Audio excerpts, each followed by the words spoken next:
episode number 1. We have the great Christine here. She's a stripper. Dominatrix. I couldn't pronounce the word.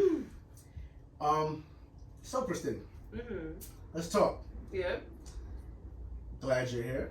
Oh, I'm glad to be here. Okay. How did it start? Tell me a little bit about your childhood. Okay, early childhood. I was about 4 years old when I knew I liked boys. Of Peter Pan, that film, both of them ruined me. The original and the 2003. I knew I liked boys, kissing, so that just stirred everything in me. I knew at a very young age I had to take care of kids. You could walk and you were sentient. They put a child in your arms and said, take care of it. This is your cousin. I'm like, I don't know who this is.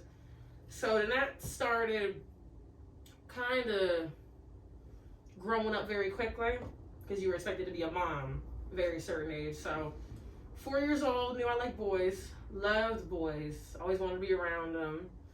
But I was very, you're not developed when you're a child. So like 8-year-old, you're like, oh, I like boys, they don't like me. I was more of a tomboy, very aggressive, like a man. But I wasn't a man. I just was an aggressive little girl. Then it started into preteen, adolescent phase, where I was slowly coming out, understanding what my sexuality was. Of course, you can't. They don't like you talk about that when you're underage. But Sure. 11 years old, had a phone, and you just start figuring stuff out, looking up naked pictures, and just being like, oh, I want to see this, I want to see that. Your friends sending you weird stuff because you think it's funny. So 11 years old, I was on, anime porn website, all the old forums where they used to role play and stuff. I was just reading it, and I figured out what I really liked, that I was sexual, but I was too shy because I always thought, yeah, you're ugly, you're fat, and you don't touch on that. So 11 years old, twice was my first 2 orgasms. At 11 years old? Yes. Wow. Yeah, it was, I knew it was happening, but I didn't, I knew when they talked about it in health class and your friends always, talk about it and joke about it, you're like, oh, I know what that is until it happens. So then I was like, yeah, that was that, and I know what it is, but I can't talk about it. You can't bring it up to the parents because then they'll flip their lid. So then puberty fully set in, 14, 15 years old, having the body of a grown woman, you become a fast girl. They think you're like 21, 22 years old when you're 14. So you just start sneaking into parties, sneaking into college parties, sneaking into bars. And you're just not doing really anything. Didn't do nothing bad, just drinking, kissing dudes, nothing real serious sexual, nothing. So then it just affirmed what I like when I like to dominate. Like dominate dudes my own age, which they were never interested in me. I was too mature, so they were scared. So then, turned 18 years old, and I auditioned to be a stripper when I was 18. Okay. But before that was when I was 17 years old and I stumbled upon the Dominatrix bar, the den where I work. And what is that, a dominatrix? A dominatrix is when, the stereotypical hot woman, she's dressed in leather, all the chains and the beating implements, the cane and the whip, the switches, the beating paddles. Like the 50 Shades of Grey type thing. Yeah, okay. But not, that movie. Not that, I hate that movie. But it's something like that, yeah. It's fully consensual, just adults, no children, no nothing. And I found it when I was 17. I just stumbled upon it walking through the city one day. Went to the store and I was like, oh, this is real nice. And the lady asked me, she said, what are you going to do after high school? And I'm like, oh, I'm just going to strip or be a dominatrix. And then her eyes just lit up. And then she was like, oh, I do that. And I looked at her and said, no, you don't. And then she's like, yes, I do. She said, come back when you're 18. So the minute on my 18th birthday, I started working with her. Wow. So that was like your calling. She was, yeah, It was fate. I think it was fate. It had to be, because what is the coincidence of you running into someone that's doing something that you want to do? That's crazy. How do you feel about it? I enjoyed most of it. I think over the years I've kind of gotten like dull to it. I'm used to freaky stuff. I always have been. You always watch videos about it on the internet. 14, 50, when you watch porn. When you read about it, when you see all these comedy shows like, oh, I had this freaky bitch and she had this or that, she did this. So it's all a joke until you're doing it. And you're doing it to all these men and all these women and you're like, oh, I'm kind of, You just kind of get numb to it. You still like it because you're helping people. As much as people don't think you helping people because it's all sexual. But it's not like that most of the time. So you don't get attached to like any of these men? I try not to. That's not professional. Okay. To get connected to these men, if you know them for 5-10 years, and I get it, but if you meet them, there's no take them out to dinner. No, that's not professional. So you have like I'm trying to compare your business to like mine, kind of. So I have clientele. Yeah. You have clientele too, that the same guy will call you over, or is it different guys all the time? It's different, but you have your regulars. You got your regulars. You always have a regular client, and you have a new one. So you kind of know their life, their business, their personal life. Y'all talk. I take it with a grain of salt, because it's the ones who are like, I would want to believe him, but I'm not that naive to believe that, oh well, his wife don't love him and she can't do this and she's not sticking this up his butt doing that. And I'm like, maybe she's not, but I don't know if I want to believe him. He's just probably happy having a young thing on him, but I would want to believe. It might just be the thrill of a young girl, their wife might be whatever. Wow. So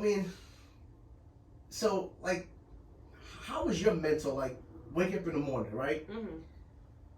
What is your average day like? You have to see 5 guys, 10 guys. Like, what is your average day looking like? 2 or 3. 2 or 3? Yeah. So at this point, you said it's no strings attached. So you probably just go and do what you got to do, and you're comfortable with it. Yeah. Wake up, get ready, get dressed, get your hair done. Put your makeup on, everything regular, and then wait for the call, or wait for, we got to get this, and this for the house, or I bring it up to her and I say, we need this. The girl didn't clean up last night. She didn't do this, and then I had to do it, and then she addresses that, but then she's like, we got to get this for the morning, or we ain't got to do nothing, or you're off today. So every day. You said clean up and all that. You have a place that these guys come to, yes. Or do you go to them?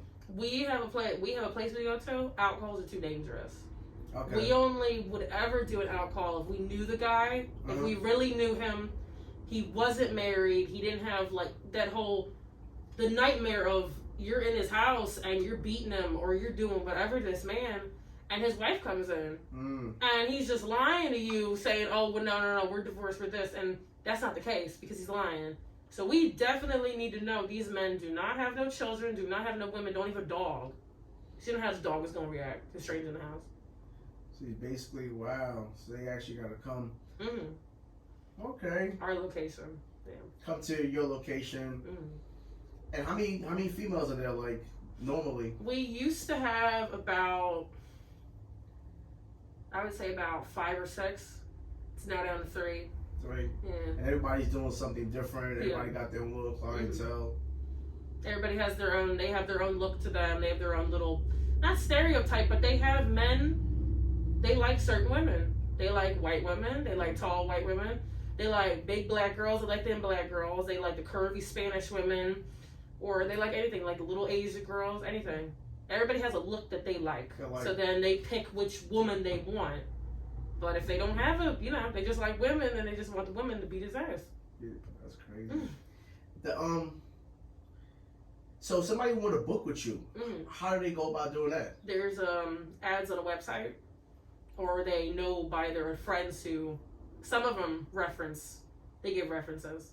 Some of them, very rarely, because it's not like at the strip club. That's easy. You can take your friends to the strip club. You're not taking your friends to go see a dominatrix to have her beat your ass.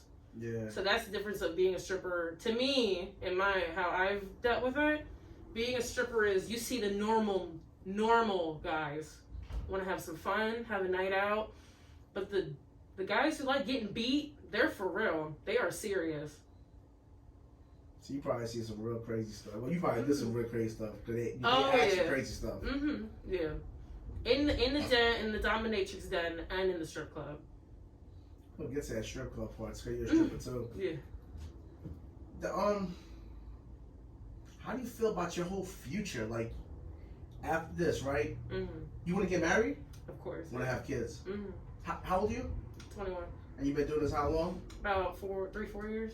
So you probably are not new to anything. Like, you're used to just about everything. Yeah. Do you think a man could satisfy you? If it was a perfect world, then yes. In my fantasies, yes. Of course, a man could. Mm-hmm. I don't think that they're on the same level as me. And even if they are, they're more freakier than me. Mm-hmm. And they break boundaries. I've noticed that a man more freakier than me, they break boundaries. Mm-hmm. They don't like boundaries. Which is, I don't think that's alright. Yeah. But I don't think so, no. I don't think a regular man you pull off the street can probably satisfy what I want. So, like, just say, are you willing to look for a husband, like, in the state of Jersey? Or are you willing to, like, move out and continue your life? I would want one in Jersey. And you're not afraid of, like, one of your clients running into you in the streets, saying something? You know, once you, because it's like, all right, would you tell your husband what you used to do? Yeah. Oh, you'll tell him? Eventually, yeah. If he was open-minded, but if he was the type of person to freak out from that, yeah, then probably not. But if it's the type of dude I'm used to messing with, then he probably wouldn't give a damn, or he would probably like it and be like, why are you not there? So you're really taking a chance, but just say you met me as a man, and I want to get married to you. Mm-hmm. You're taking a chance of telling me this, yeah, because that might chase me away. Mm-hmm. So you really got to weigh it out. Like, yeah, am I going to lie? Now you're taking a chance of lying to me, because if I find this out, you're still going to chase me away. Yeah. So you got to live a life kind of like, unless you literally decide, like, I'm going to move out of the state, yeah, and start a whole complete life and just basically lie. Mm-hmm. You know? Yeah, I wouldn't. No, I would never. I could never. No. How was your life as a stripper? It's all right. It's not. It's like being a dominatrix. The glitz and glamour, that like the money is nice, but when the money starts to fade, that's a problem. That creates a problem. If you're used to living a certain type of thing for 4 or 5 months, money's pouring in, men are everywhere, food and drink and everything's everywhere. You getting presents every day. That starts to dwindle, and you're like, oh, this is not all right at all. But being a stripper, yeah. Being a stripper was, in the beginning, there was money. Mm-hmm. Maybe that's the holidays we're in. Holidays, you know, new variant, whatever. Maybe that's drawing people away. You know, the economy. But, it was pretty nice. The first couple months was real nice for stripping. So being a dominatrix to a stripper, you're more naked dancing. I would wish I was more naked. Oh, you wish you was more naked? Yeah. So you're more what, bra and panties? It's a booby bar over there. Okay. Yeah. So you can show your tits, you just can't show nothing else. No, nothing. And the dom. You can be naked. Oh, so you're usually naked when you're... I can be naked if they want to, or they pay me more. Mm-hmm. But there is no... you can't touch. Like, it's like being a stripper. You can't touch me. I'm naked, but this is completely different, where in the strip club, you could be naked, they could be touching, but there ain't nothing more than that. Yeah. I don't do nothing more than that. I know what them other girls do. That's none of my business. Mm-hmm. But I know I'm not getting in trouble at the strip club. So, either or, you're not doing no lap dancing, you're not... At the strip club, it's a lap dance. Okay. You can be naked at the lap dance. Okay. But there ain't no extracurricular nothing. Okay. So there's no sex involved, no like that? No, I don't. No. No sex. Okay. How do you think your family feel about this? They would not like it. So they don't know? My mother does. Your mother knows? Mm-hmm. How she feels? She don't like it. She's glad I'm not naked. Mm-hmm. She's glad I'm not naked on the stage at the strip club because you're not legally allowed to. She don't like it at all. You think she blames herself for the way you turned out? She says she never acted like that, so I had to get it from my father. Okay. There's a lot of things that we go through as adults. Yeah. It comes from our childhood, something extended. That's why I asked you at the beginning where this came from. You just don't wake up saying, I want to do this. Something happened in your child. I was always a weird child. Always weird. I was neglected. I was abused. Typical thing you probably hear from a work person in the field. It's going to happen. When you're neglected as a kid and you're not being taken care of and you're just bored all day, you just start doing weird stuff or just start, watching TV, reading books all the time, trying to get some sort of some sort of stimulation of, well, I have to raise myself. I have to cook for myself. I have to clean for myself. Like, going to the bathroom is one thing, but you have to do the laundry for yourself, have to know how the stove works, have to be high enough to reach the microwave. And when it's a child that is already being pushed to grow up quicker than everybody else seemingly, it pushes you more that you're neglected, so you have to be a mini adult. And that's not fair, but life ain't fair. So you basically felt like you grew up too fast. Yes. Absolutely. I grew up too fast because I was forced to. And when you're neglected, I mean, it's fighting for survival. You are fighting to live every day. So you can't just curl up in a ball and be like, I'm a baby, I'm a child, I can't do it. I'm like, well, I'm gonna have to swallow my pride as of 7 years old and be like, well, I have to get over it because no one's gonna help me. Do you feel like you have feelings? As a female, you say females deal with a lot of emotions. You feel like you have feelings, emotions, I have passion, a lot. I have a lot of emotions, but of course, I had to learn very early to keep that under wraps. I don't like to. I never like. Why? Because of your profession? The profession and my, things at home. You can't be starting to fight every single day. Bitching over not minor stuff, but it's serious stuff, but nobody cares in the house. They're like, I don't want to deal with it, don't talk about it. And I'm like, well, this is not how the household's supposed to work. So then when all the old heads are tired, they don't want to deal with this, I'm like, no, I have to deal with this now. I gotta get in a fight now because this behavior in this house is unacceptable. But they're so tired that you're the adult and they're so old that they don't want to deal with it. True. So you have to do it. But then that's a fight every day. You're waking up to a fight, or you're waking up going to work and then there's a fight. So you're literally never escaping the cycle of violence of that. I have to be in a fight at work and in my own home. Wow. Is that still like that right now? It's gotten better, but it's, people don't change. So who you live with? My mom and my dad. That's your biological? My mom's a biological. The stepfather. Your father. Does he treat you a little different? No. But he knows. No. You don't know? No. So your mother's hiding that from him? Yeah. Oh, wow. Yeah, because she knew it would kill him. She knew he would have a brain aneurysm. So what do you think that you do for a living? I work in a bar. It's really... That's what he think. He don't want to know. He don't want to know about nothing. You think he don't suspect something kind of? He might. He's not dumb, but he's very naive. He believes things people tell him. He's not an idiot, but he thinks that the cops will come when you call them. He's that type of person. And me and my mom tell him, the cops don't have to come when you call 911. And he's like, well, they have to. I'm like, no, they don't. They do it all the time. We had to tell him that, and he didn't believe it. That's crazy, because, me being a parent myself, parents are very nosy. Yes. And, you want to look into your kid's life to make sure that they're protected and such forth. So I thought you were trying to scheme into your life to see what you really do for a living. She 14, she said, you got a woman's body and a woman's mind. You got to deal with it yourself. And I'm like, bro, the teachers don't think so. And she's like, well, I don't care what they say. You're my child. You're grown now. You need to figure it out. And then I had to figure it out for myself.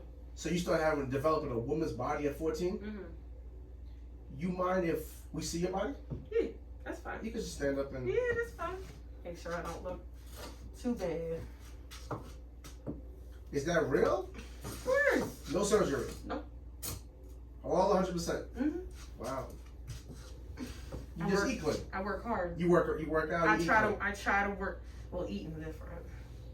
Females, everybody don't have surgery.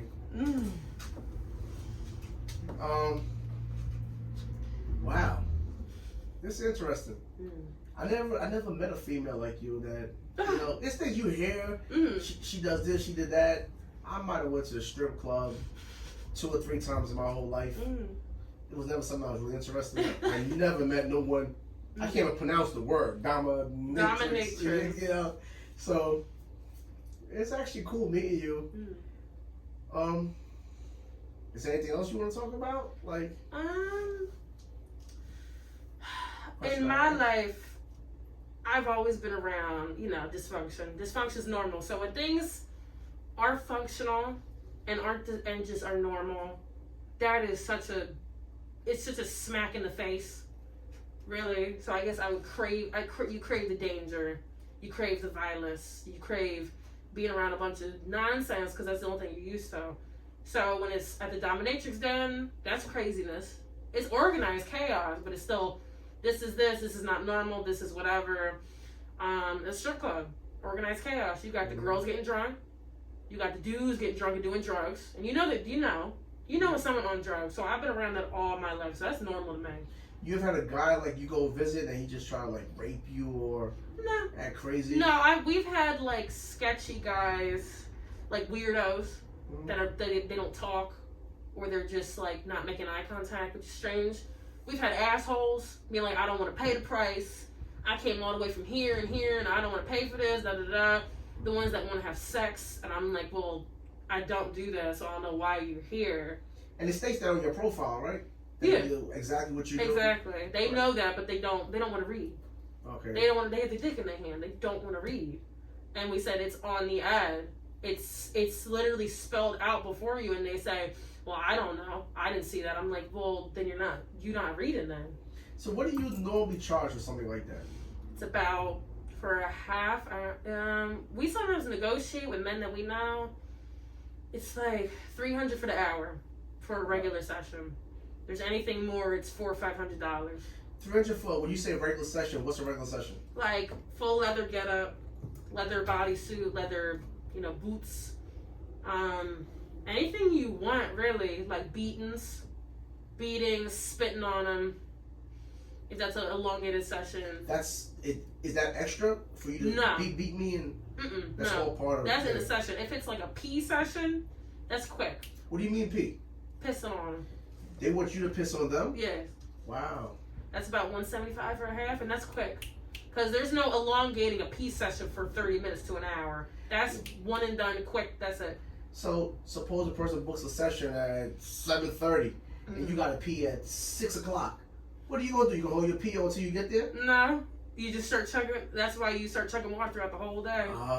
You pee and you chug. You just chug all day long. Liquid, fluid, food, anything. Guys really want that done. Yes, they do. They do. And the beating session is more like them being, because they come to you, so you guys probably got a room. Yeah, we have the chains. Because you don't think about this. I'm thinking about 50 Shades of Grey. Yes, the dungeon. In my head. We have a dungeon. You have a dungeon. Wow, I love to see pictures of this damn dungeon. I don't want to go to the dungeon. Oh my God. Oh God. So you got different rooms with different sceneries? We only have the one dungeon. One dungeon or the bedroom, which is different. The bedroom or like the bathroom, the cleanup. But the dungeon is only one thing. That's crazy. You gotta show me pictures of this dungeon. Wow. So they basically book on an app, and that's how you go from there. So if it's something that they don't want that's on the app, can they just create their own service? Like what they want specifically? Yeah. Oh yeah. Yeah, they could be like, I see you don't do this, do you do? Like they mention stuff. They can say, I want you to shit on me. Yes. Men actually get me shit on? Yes. Plenty of time. Oh, we had 2 girls that was their specialty to shit on men. So you gotta hold your shit in to shit on somebody? I can't do that. There are some women who always have to shit. Always. Like I always have to pee. Okay. Because I have, I got kidney stones. Okay. So I have to have my body full of liquid at all times so I don't die. These women, I don't know what they did, but they always, at the drop of a hat, I remember they used to have 4 dudes lined up back to back. And the boss is just like, you gotta shit on him. You gotta shit on him. You gotta shit. And I was watching them go back, and I'm like, how are they shitting that much? X-lax. I have no idea. You just a shitter. I don't know. That was probably, that pushes that just trying to think about how that's natural without using laxatives or something. I don't know how the hell they did it, unless they were sick.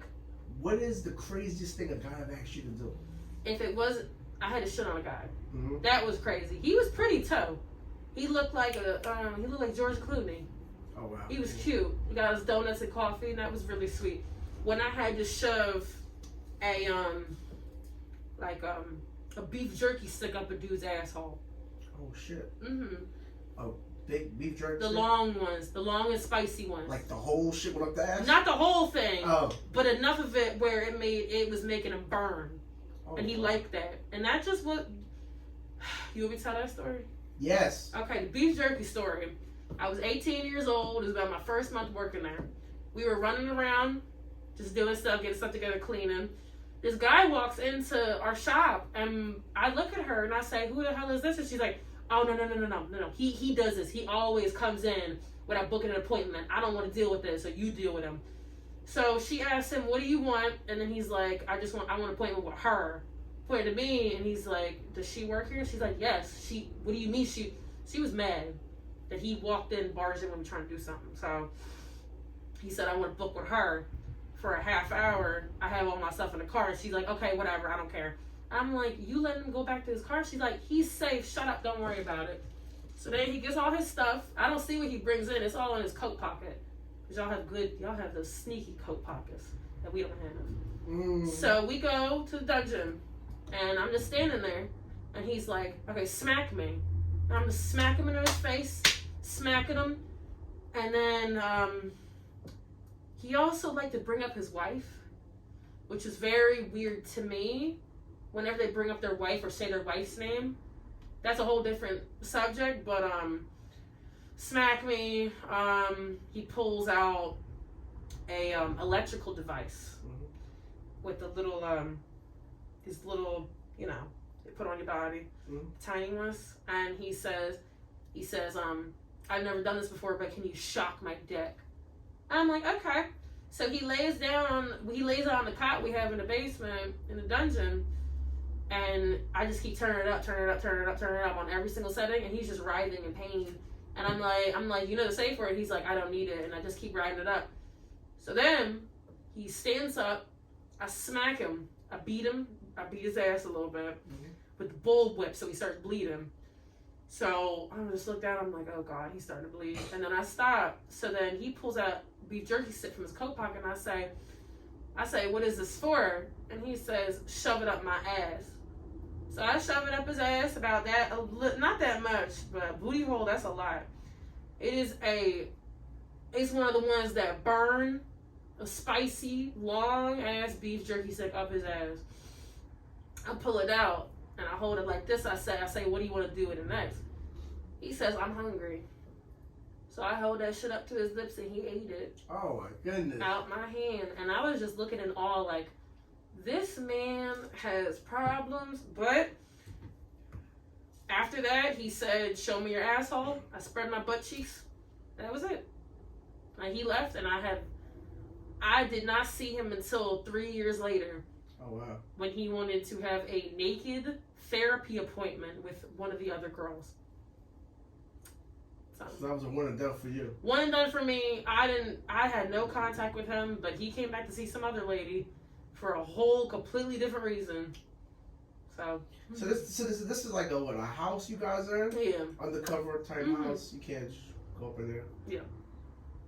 It's crazy. That's crazy. If you could turn back time, would you not do this? No. Do you regret what you did? No, I regretted not getting married early, but then I would have regretted that too because it wouldn't have been great at all. What you mean early? Because you're young right now. How old are you? I'm 21. Yeah, you're young. I wanted to get married and have babies when I was 14. Wow. When everything was going crazy and I had nothing to lose, so I was get pregnant, married, and then just die. That's all it was going to be. Was just going to die. I would have probably still done this behind his back. Because I know that situation of a 14-year-old girl married and pregnant, he ain't working, so I would have to maybe do more things I wouldn't like to do. Because I had a kid and I have everything. I have rent and everything like that. But you think by having a kid would have helped your situation? It would have you like change a little bit? No, it probably would have made everything 10 times worse because I would have to bust my ass, not enjoy anything. I'd have a deadbeat of a baby daddy. So if you had a kid now, would you let your kid know, like your daughter? Would you let your daughter know right now, like as she get older, what you do for a living? When she's old enough. When she's old enough to understand, and I would always say, I don't want you to do what I did, but I know that you're my child and you're daddy's child, so I know you're going to do some weird stuff. I wouldn't want her to. I would advise strongly against it, but it ain't drugs. So that's probably, and if it ain't drugs, that's probably better for her. Because you don't mess with drugs, right? No. So this is just all free-minded stuff that you're doing. Because usually people do stuff, that's crazy that they're drug infested. So you're just free. You're free. Maybe one shot, but I don't like being drunk at work. I think that's the most unprofessional thing you could ever do in a situation. Now, if it's after hours, it's your last hour of work, you can drink a little bit. I get that. I don't like being drunk at work. Either domination or the strip club, because the strip club is more. I'm wearing stilts. I'm wearing 8-9-inch heels, and I have nothing covered. So if I fall, that's over. If I fling off the pole, I would hurt myself. I would probably kill myself, break my neck or something. So if I'm drunk on that stage, twirling around, I could kill myself. So I think it's so unprofessional. I think it's trashy. So you go from one job to the other job? Yes. Every day? Not every day. But, yeah. Wow, so you're just dealing with, like, men all day. The men are always so nice. It's the women. It's the women? It's the women most of the time. At what? At the strip club? The strip club. Strip club? Strip clubs, I work early hours. Like evening shift. I don't like working overnight. Overnight strippers think that they're hot shit and they're better than everybody, and that's when most of the fights break out. So I don't need to be around it. I don't need to be around a bunch of coked up, drunk ass strippers that they better than everybody because they can dance and they can do this or that and you can't. So then they just get in fights. I don't need to be around that. I figured, like, and let's bring it back to a movie when I watched Players Club. I feel like the drugs create a whole different image in you, so you could go out there and perform. As a sober person, that might be hard, So you said you don't mess with drugs, so you just go out there free willy and just I'm with it. Yeah, I have so much energy and stamina. I don't need nothing. I don't need it. I've always had the stamina of it needs to be done. It needs to be done. If there's a bunch of people there, you got to do it. No matter how tired you feel, there ain't no reason to shove nothing up your nose. I have the energy. They don't have the energy. That's different. If it's a dead ass club, I'm not putting in my performance. And you don't have no shame, like. Not shame. I'm using the wrong choice of words. How many guys you think be in a strip club at the time when you're there? 20, 30? I wish it was 20 or 30 every night. It's less? It's like 10 at a time, maybe 5, 10. That's still considered a lot of people when because it becomes an audience. Yeah. So right now, like, nobody can see your face. It's easier to me doing it that way. But when a person has to literally see you and they're watching you, how do you feel? I love that. You like the attention? I like when they looking. When they're staring at their phone, that was the one thing I also hate about phones. They just stare at the phone. And I'm pissed. No, I don't like that because I just ignore them when I walk by.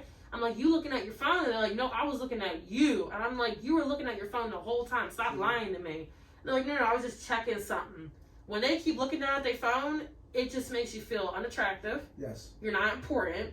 And you're at a strip club, but you got better things to do and look at your phone, so you don't want to look at the girl dancing because you don't like her. You don't like her. Yeah. Exactly. But they're like, oh no, I don't like staring at y'all. I'm like, then why are you at the strip club? Yeah, when they're all staring, it is amazing when all the men staring and when they clap, they start hooting and hollering. Oh, I love when they do that. So an average night at a strip club, how much you think you make? It used to be in the beginning about 200 a day. In the beginning, now it's about 100, not even 90. And you're there for how many hours? 4 or 5. Yeah, if I push myself, I could be 6 hours and not make nothing. But it's probably a bad club anyway. So you basically feel like between both businesses or single-handedly, is it a 6-figure business? Yeah. 6-figure business. Yeah, you can make a lot of money in that if you know where to go. Mm-hmm. You know where to go. You know what. Even if you don't know anything of what you're doing, you're pretty and you're cute. That's all you really gotta have. You pretty, have a nice smile, and actually know how to talk to people. That's it. Mm. You know how to talk to people, because there's plenty of them. All those men are hooting and hollering. Those girls are just mean mugging you on stage. They're like, "What the fuck is this bitch doing? She thinks she hot shit." I'm like, well, you having that disgusting ass look on your face. They don't want to talk to you. True. I know you might have had a hard day, but you just got in here. You've been in here for 30 minutes. I've been here for 6 hours, and I have to pump myself up to give a performance that they paying for. True. Now, if it's like dead all day, there's 2 people in and out. Now, I know you ain't gonna be happy, but you walking into a good ass bar, a good ass strip club, and you want to be a bitch, then that kills me. I don't like that, but. Wow. So, I mean, I guess that's what it is. Yeah. You have anything else you want to talk about before we close out? No, not really. I just, men aren't as freaky as they used to be. Mm-hmm. And so if you had to pick a type of man that you like, because I'm pretty sure you probably seen all different types of men by now, what kind of man would you want? You always want a good man. You always want a sweet man, buy you anything you want. But then the danger is not there. What you mean? The danger of the spontaneous. He's not spontaneous. It's by the books every day is the same thing. And that will drive somebody insane. Yeah. Everybody, and that makes people bored. Now, I'm never going to say, quit your life, come do drugs with me. No, I'll never say that. Yeah. But it's just, you're a boring sad sack, and you go to work, and you just... and then work, come home, work. Work, come home. Oh, hi, honey. How's it going? And that's it. And I'm like, I have a job, too, and I don't act like that. I 100% agree with you. I'm like, I get bored fast with people, things. Mm-hmm. So spontaneous stuff for me, I love it. I wouldn't want every day, we're going to Aruba and that's no, I wouldn't like that. I'm saying, you have to have something to live for, and obviously, it ain't that. And they're just so boring. Very boring, very vanilla. And if you're vanilla, that's fine, but that's not going to work for me. That usually happens when you get married. A lot of times, after everything falls apart. You know, I notice like people live life for like people will work from Monday to Friday, only have fun on Saturday. Sunday they go to church. They're locked back in by 12 o'clock because their boss is on their mind to go back to work tomorrow. I can't go out because I got to work tomorrow. It's 10 o'clock in the morning. Yeah, you're already preparing for Monday, and I think people live life like that. You know, like to me this is cool. We're on a Tuesday here, doing something. You know. I like the spontaneous stuff that wait for the weekend and, you know, so I understand that. Yeah. I understand that. So do you work tonight? No. You off tonight? I'm working for the next 4 days over at the club. Over there, over where I work, and over at the strip club, yes. Because you got 3 jobs. Yeah. Oh, and the modeling. Yeah, local modeling. So you love anything to do with your body. Yeah, it's That's fun. Your thing. It's fun. Well, you know what? You're young. While you still have the body, utilize it, I guess, right? All right. Y'all heard it? Y'all heard it yourself?